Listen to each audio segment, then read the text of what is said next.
niño era tan cruel que cuando jugaba con niños de su misma edad, los mataba sin mostrarles la menor piedad, como si fueran animales de matadero. Verso 42. Tam vichakshya kalam putram sha sanairvi vidair nripa yadana shashitum kalpo brishamasit sudurmanaha.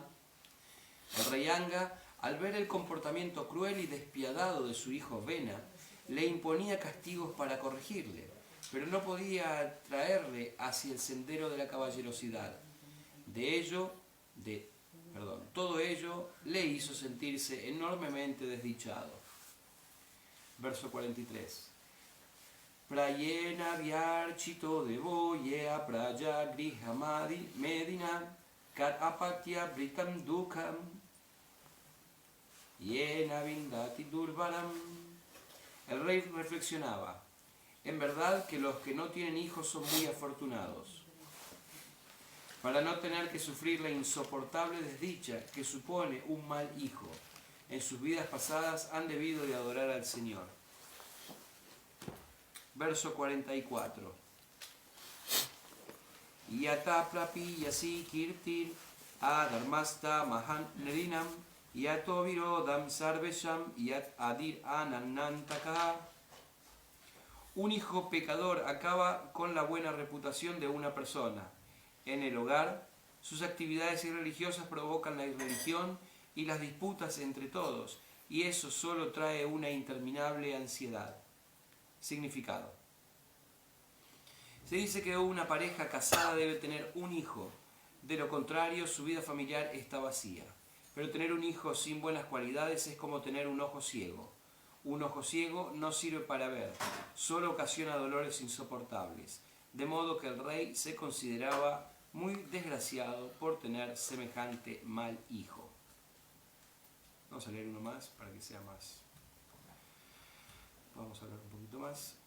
Verso 45. Kastam prajapadesham vai mohabandhanamatmanaha pandito buhumanieta yat artha kleshada griham. ¿Qué persona reflexiva e inteligente desearía un hijo así de inútil? Un hijo así no es más que una atadura de ilusión para la entidad viviente y hace del hogar una fuente de desdicha. Y el último verso 46. Kad apatyam baramanie sad apatya chuchampadat nirvidieta grihan martyo yat kleya nivaha griha. Entonces el rey pensó: es mejor un mal hijo que un buen hijo, pues el buen hijo hace que nos apeguemos al hogar, mientras que el mal hijo no. Un mal hijo hace del hogar un infierno, del que el hombre inteligente, de un modo natural, se desapega con gran facilidad. Significado. El rey comenzó a plantearse la cuestión del apego y el desapego del hogar material. Prahlad Maharaj compara el hogar material con un pozo oscuro. Cuando un hombre cae en un pozo oscuro es muy difícil que salga y continúe viviendo. Prahlad Maharaj nos aconseja que abandonemos lo antes posible ese oscuro pozo de la vida familiar y vayamos al bosque a refugiarnos en la suprema personalidad de Dios. En la civilización védica es obligatorio abandonar el hogar en las etapas de Vanaprastha y Sannyas. Sin embargo, la gente está tan apegada a sus hogares que no quieren retirarse de la vida familiar, ni cuando están a punto de morir. Por eso el rey Anga, planteándose la cuestión del desapego, reconoció que aquel mal hijo era un buen aliciente para desapegarse de la vida familiar. En consecuencia, consideró que aquel mal hijo era su hijo, pues le estaba ayudando a desapegarse del hogar. Finalmente, hay que aprender a desapegarse del apego a la vida material. Por lo tanto, si un mal hijo ayuda con su mal comportamiento a un hombre casado a apartarse del hogar, ese hijo es una bendición. Om Tat Sat. Jai. Om Agyanati Marandasya Gyananjana Shavakaya Chakshuyamritam Jena Tasmai Shri Guru Namaha.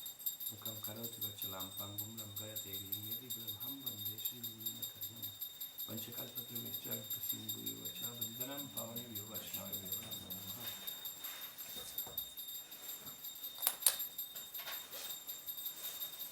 Esta es toda la luz que hay, ¿no? Aquí. se ve nada ahí, ¿no? No se ve nada. Hola. ¿Ahí? Ahí sí. Bueno, buenos días a todos. Buenos días. Gracias. Bueno, aquí viene una de las más grandes encrucijadas de, podríamos decir, el ser viviente, pero si no, vamos a hablar más que nada del ser humano.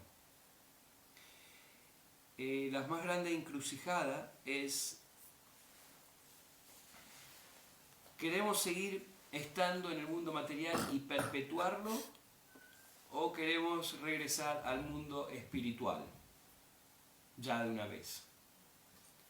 Entonces uno puede decir, mundo espiritual, claro, obvio, pero no es, eso es obvio para los devotos del Señor, los que tienen conocimiento del mundo espiritual o de algo del mundo espiritual. Pero la generalidad de las personas no tienen idea de lo que es el mundo espiritual. Entonces están apegados al mundo material y piensan que lo único que hay es esto. Y en el mejor de los casos, ellos piensan que el mundo espiritual es la aniquilación o la contrapartida del mundo material. La contrapartida del mundo material es que si el mundo material tiene forma y tiene variedad y vemos un montón de cosas, el mundo espiritual tiene que ser lo contrario. Tiene que ser sin forma, sin variedad. Y entonces crece entre las personas de hoy en día esta idea del monismo o también del impersonalismo, que finalmente, cuando realmente dejamos de sufrir en el mundo material, entonces regresamos a un lugar a un lugar espiritual donde no hay la variedad del mundo material. Entonces, como el mundo material está lleno de relaciones, esas personas piensan que el mundo espiritual al ser lo contrario, no hay relaciones. Es bastante lógico para una mente común, ¿no? Una mente común sin un entrenamiento filosófico. Para personas que lo único que hacen es comer, dormir, aparearse y defenderse, entonces pensar así no es algo tan poco inteligente. Simplemente piensan en la contraparte. Si aquí hay variedad, allá no hay variedad, listo, se termina el punto. No se hacen preguntas mucho más profundas y continuamos con comer, dormir, aparearnos y defendernos y tratar de sufrir lo menos posible. Normal, vida material, esa es la vida material. Los devotos son un poquito más filosóficos. Filosofía significa poner la muerte frente a nuestras narices. Filosofía es... ¿Por qué? Porque filosofía es ser amante de la sabiduría. ¿La sabiduría para qué? Para poder vivir la vida. Por lo tanto, el elemento principal de la sabiduría es la vida. Entonces, lo que más aprecia un filósofo es la vida. O se hace preguntas sobre la vida. Filosofa sobre la vida. Por lo tanto, el enemigo número uno de la vida, de lo que más el filósofo quiere, es la muerte. Por lo tanto, preguntarse sobre la muerte es la premisa fundamental de la filosofía. La gente en general hoy en día no le interesa la muerte. No le interesa preguntarse sobre la muerte. No le interesa preguntarse sobre la muerte porque lo que le interesa es ver de qué forma puede disfrutar hoy y ahora y poder, por lo menos, si no vivir, feliz, sobrevivir.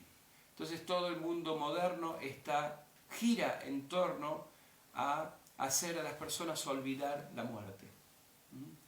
Y hacer que las personas crean que son felices y que todo está todo maravilloso, que si compras este producto todo va a estar bien, que si haces este viaje mientras eres joven y vital, puedes ser increíblemente feliz, etcétera, cosas que nosotros ya sabemos que no hace falta explicar tanto. Okay, todo está lo que se llama una ilusión, que es una mentira, una gran mentira.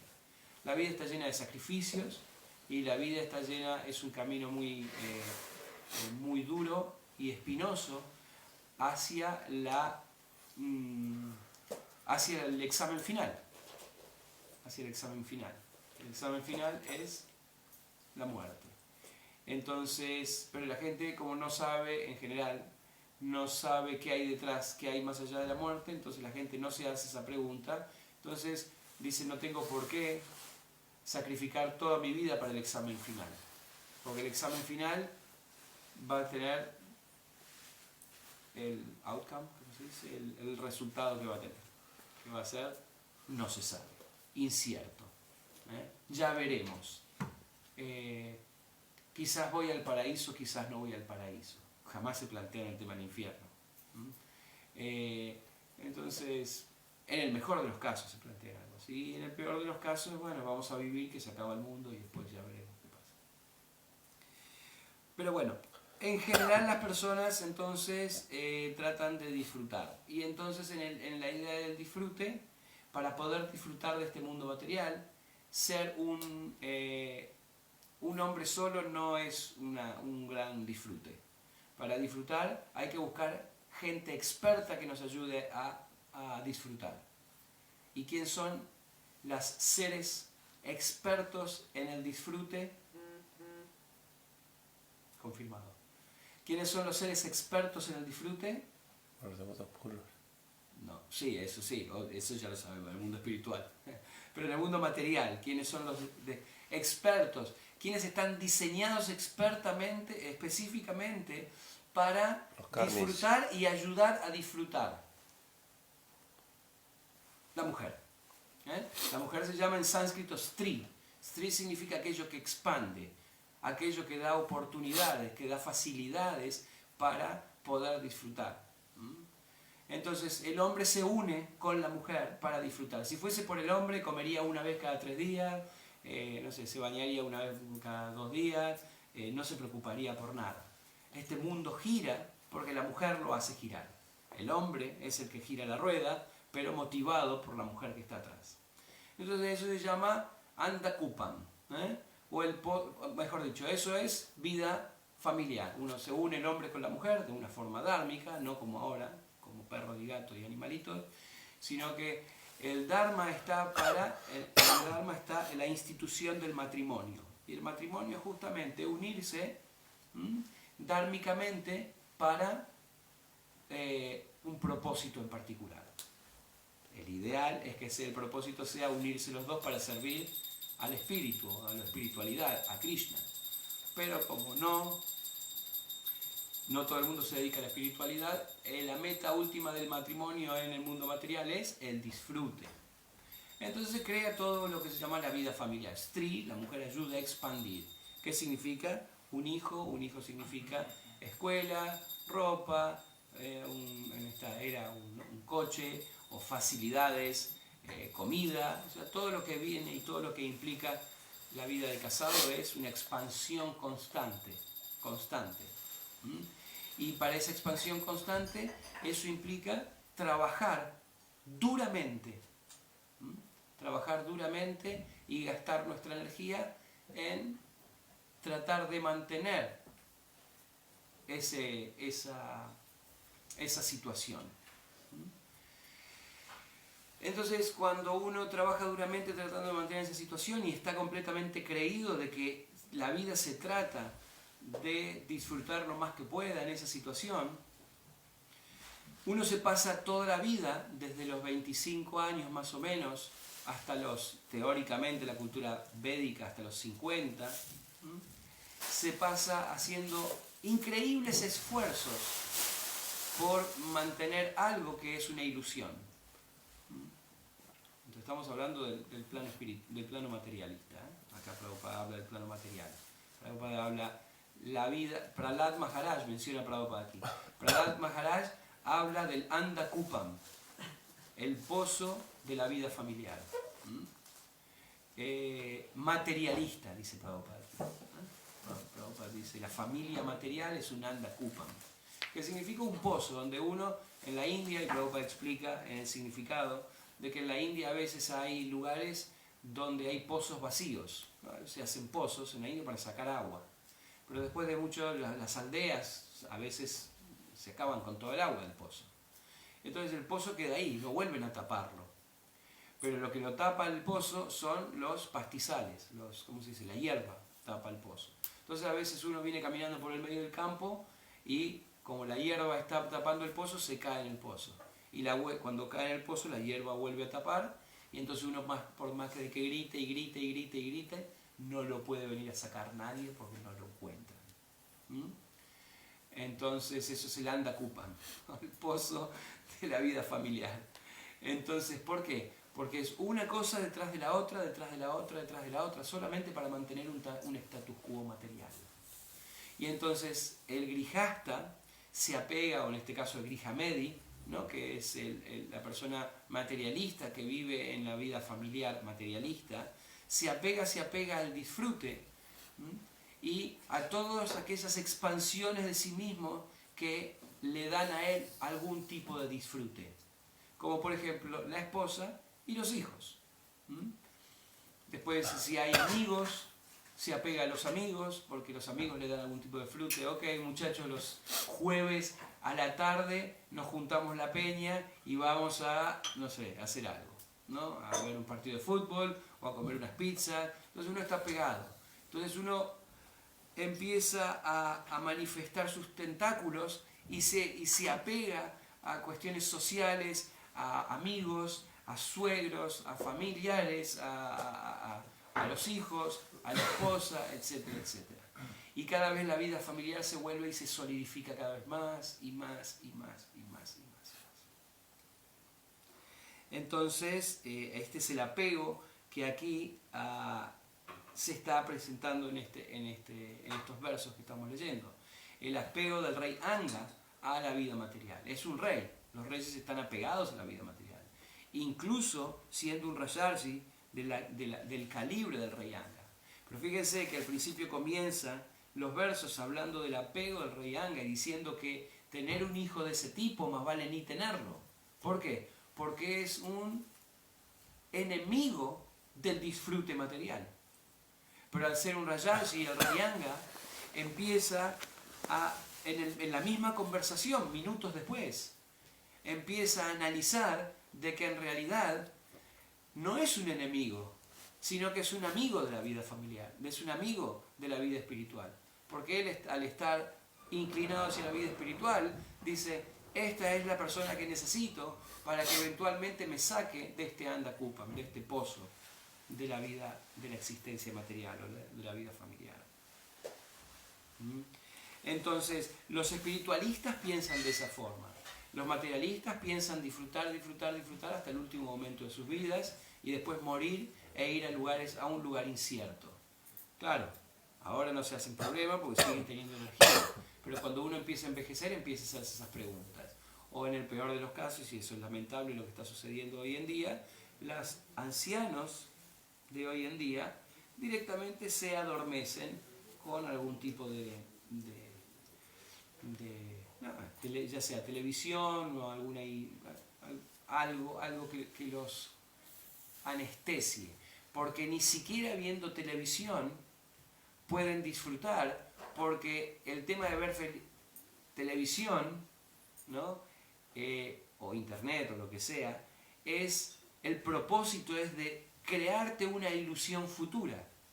Pero el anciano que se da cuenta que no tiene un futuro, ya más frustrado todavía está, porque ahora ve que todo lo que es en la televisión es una ilusión que él nunca vivió y que tampoco nunca va a vivir. Entonces este es el momento en donde esa persona es completamente frustrada porque no tiene conocimiento trascendental. Entonces se vuelve un anciano frustrado, o un anciano tiene que ser muy idiota, ¿no? Para creerse que lo que ve por televisión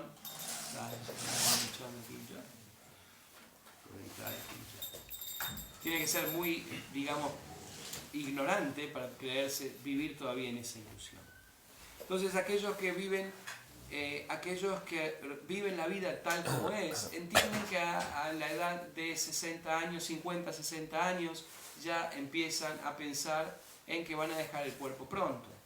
Entonces, si bien han estado 25, 30 años en una ilusión total, que fue la ilusión de solidificar este Andakupam, este pozo ilusorio, por lo menos se espera que en los últimos 25 o 30 años de su vida estén dedicados al autoconocimiento y a la autorrealización y a entender cuál es su relación con la divinidad, con la vida espiritual. Si no, esa persona es un ignorante y es como un payu, como un animal. Es un animal que simplemente vive por la gratificación de los sentidos y pronto va a dejar este cuerpo y va a ir a donde tenga que ir de acuerdo a su karma. Entonces, y es una pérdida de tiempo. Entonces normalmente los ancianos, la persona de 55 años más o menos, en una cultura védica normal, hay muchos, nos casamos quizás a los 45 años, entonces los 50 ya no puedes dejar la vida material. Todavía a los 50 estás de lleno, metido de lleno en el mundo material, porque tienes hijos tarde, tienes hijos mayor, de mayor ya tienes hijos, tienes que hasta el último momento estar enredado. Pero la idea es, en una cultura perfecta, es más o menos hasta los 25 años, uno hace su vida de estudiante y conoce cómo funciona el mundo. Y trata de entender cómo funciona y en qué debe poner sus apegos y en qué no. A los 25 años más o menos, cuando el mundo lo mete dentro del pozo oscuro, lleno de apegos y lleno de situaciones, el que lo va a hacer a que la persona se incline hacia el mundo material, él conoce las técnicas porque fue entrenado cuando era un brahmachari. Él conoce las técnicas del desapego. Entonces, si bien está pegado aquí y allá, porque el mundo material es muy difícil, muy fuerte, su desapego del mundo material, el que aprendió en los primeros 25 años, y su apego a Krishna, Anartha Nivriti, su Artha Pavriti, su desapego del mundo material y su apego a Krishna, hacen de que esa persona lleve, aunque sea medio difícil, 25 años más de vida de grihasta. Aunque sea difícil. Ayer estaba leyendo, Prabhupada decía una cita y dice: la vida material siempre es problemática, a cada paso. Que hablar de personas que tienen no solo sus problemas, sino los problemas de su familia también. ¿Okay? Bien. Y después, a la edad de 50, 55 años, más o menos, entonces ya uno para la expansión, detiene esa expansión que se manifiesta en el ashram de Grihasta, y uno toma Vanaprastha. Vanaprastha significa deja de expandir. Grihasta significa stri, expande, porque necesita cosas para mantener el ashram. Vanaprastha significa deja de expandir. Los hijos ya son grandes y ahora es él y la esposa como almas espirituales que ambos se unen para servir al Señor y entregar por completo todos sus apegos al Señor. Y después de un tiempo de desapego de Vanaprastha, uno toma sannyas. Sannyas significa que uno simplemente Atma Nivedana entrega su alma por completo al Señor, que el Señor haga lo que quiera con él. Y en el caso de los hombres, del hombre viaja por todo el mundo sirviendo al Señor, predicando y dando toda la sabiduría que logró por 60, 70 años de vida, por 70, 75 años de vida, toda esa sabiduría que logró, que no solo es la sabiduría material, de haber sido entrenado como brahmachari, de haber vivido en el Andakupam y de haber renunciado a eso, no toda esa increíble sabiduría material, sino también esa sabiduría espiritual de conectar todo con Krishna. Eso es lo que hace el hombre.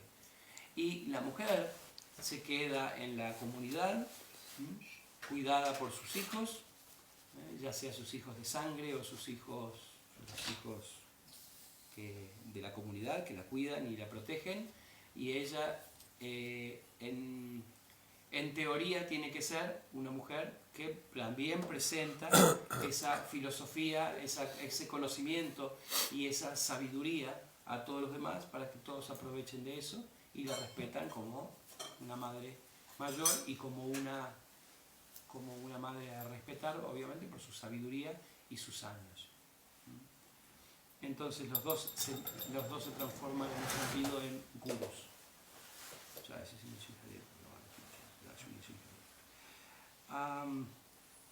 Bien, entonces eso es lo que el rey Anga estaba realizando en la segunda parte de su reflexión. En la primera dijo, estaba pegado y dice, la verdad que este hijo es un dolor tenerlo en mi familia porque no me deja disfrutar más. Pero en la segunda parte de su reflexión en la conversación, en su diálogo interno, dijo, en realidad me sirve para desapegarme de este mundo material, porque este hijo es un bicho directamente, es una cosa muy animalesca. Imagínense que jugaba con los niños y los mataba, así que imagínense de niño nada más. Bien, entonces la conclusión es, si bien la vida material es muy intensa y siempre nos lleva o nos inclina a que disfrutemos de ella, esta maya mía, dice Krishna, es una energía mía y es muy dura de sobrepasar. ¿Por qué? Porque es energía mía. La maya de Krishna es duratyaya, es muy difícil la ilusión de Krishna sobrepasar. Mame vaya propayante, maya me cantarantite. Pero aquel que se rinde a mí, por completo, Krishna dice, puede esta ilusión pasarla muy fácilmente, ¿no? Entonces nosotros estamos entrenándonos aquí a dejar este mundo material, desapegarnos de este mundo material y apegarnos directamente a Krishna, y a los pasatiempos del Señor en el mundo espiritual, que pronto vamos a ir en la medida en que nos vayamos desapegando de este mundo material. Bien, preguntas, comentarios. Yes. Yo quería preguntar, en el caso de las personas, digamos, el panorama que estaba dando de las personas materialistas, prácticamente es imposible de salir de ese círculo de querer disfrutar, salvo por encontrarse con un devoto o seguir algún proceso espiritual, porque si no de otra forma nunca van a encontrar una frustración que los lleve a querer buscar algo un poco más elevado. Como me quedé pensando en esa Claro, situación. No. Las personas materialistas, lo único, todos nosotros, la única forma que podemos llegar al mundo espiritual es a través de la misericordia sin causa del maestro espiritual, que aparece por misericordia, ¿no?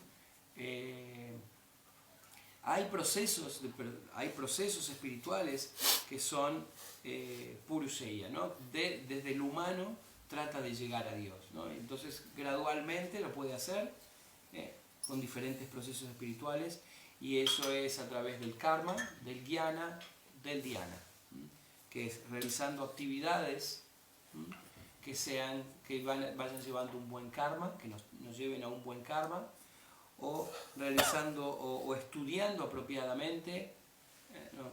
Sabemos que hay dos indagadores, que son Gyani y Jigyasu, ¿no? Que son los que están en busca de conocimiento, y el que está en busca de la verdad absoluta. El que está en busca de la verdad absoluta, eventualmente Krishna se va a manifestar ante él. Y el que está en busca de conocimiento va a leer un montón de tonterías por ahí, pero como está en busca de conocimiento, va a tener la oportunidad, el Señor le va a dar la oportunidad de encaminarse al verdadero conocimiento. Por eso dice Chaturvida Vayante Man, 4 tipos de personas son las que se van acercando a mí, dice Krishna. 4 tipos de personas que se van acercando. De algún lado, algún día vas a llegar. Y después Krishna dice, bueno, si no puedes trabajar para mí, si no puedes trabajar con el desapegado del fruto, bueno, cultiva el conocimiento. Pero Krishna da esa oportunidad. Esas personas van a llegar, de a poquito van a ir llegando. De una forma, desde el humano hacia Dios. Y después el yoga, ¿no? El yoga finalmente lo lleva a uno a conocer a Dios, pero eso después de millones y millones y millones de nacimientos. Millones de nacimientos como karmi, millones de nacimientos como gyani y millones de nacimientos como un yogi. Recién ahí puedes empezar a ser un bhakta. Entonces eres un bhakta de esa forma, naturalmente desde ti en adelante.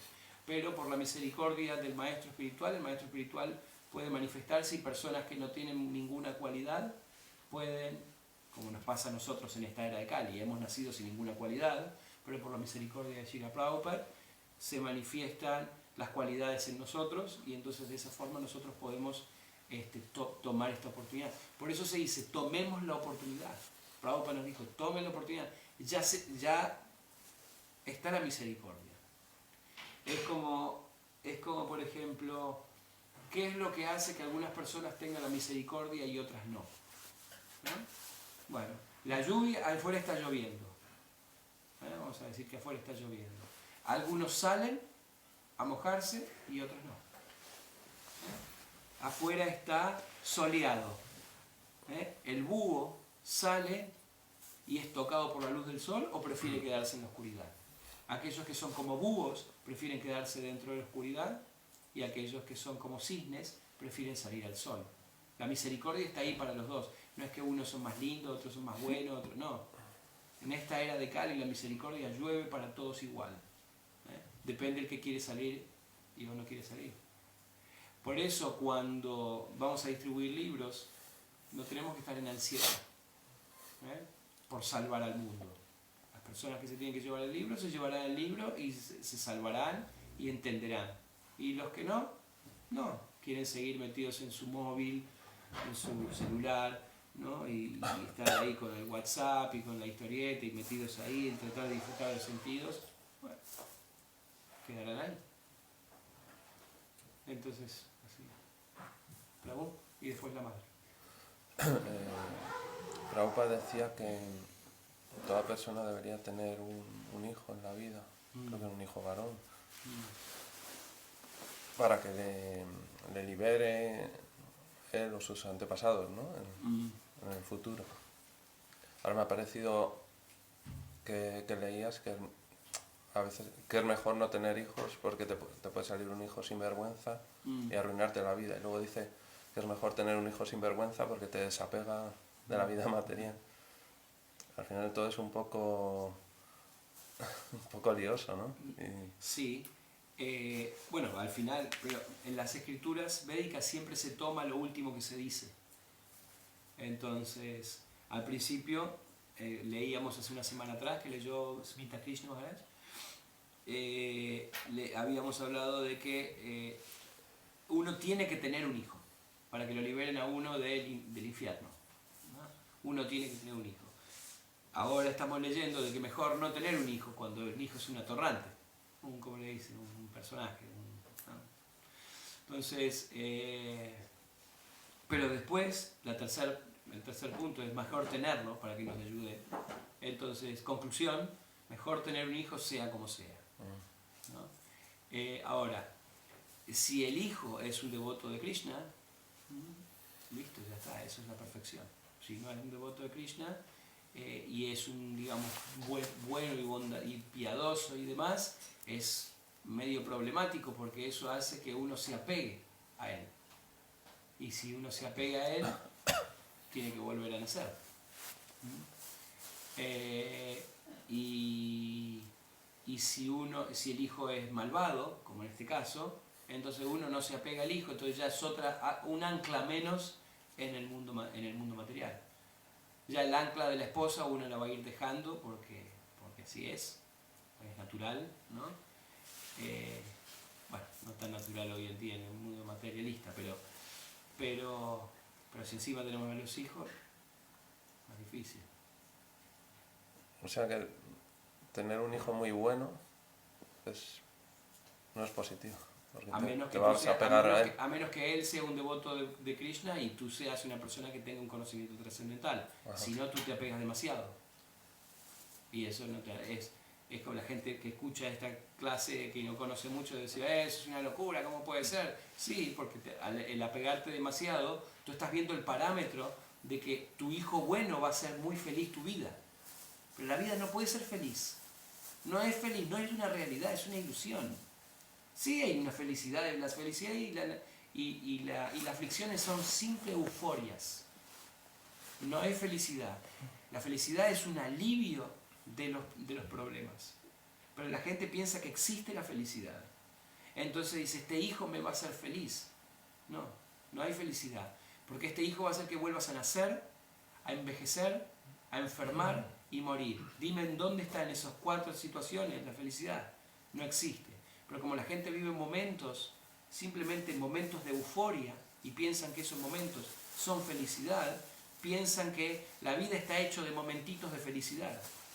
Y otros, completamente en situaciones desagradables, piensan que la vida está hecha de momentos de sufrimiento. Y no es así. Entonces los que viven en situaciones desagradables piensan que tienen que aliviar esa situación desagradable. ¿Cómo? Teniendo felicidad. Simplemente un alivio. Y los que viven en felicidad están evitando, en ansiedad todo el tiempo, evitando por todos los medios tratar de no llegar a lo desagradable. Eso no es vida. Todo el tiempo corriendo detrás de la coneja.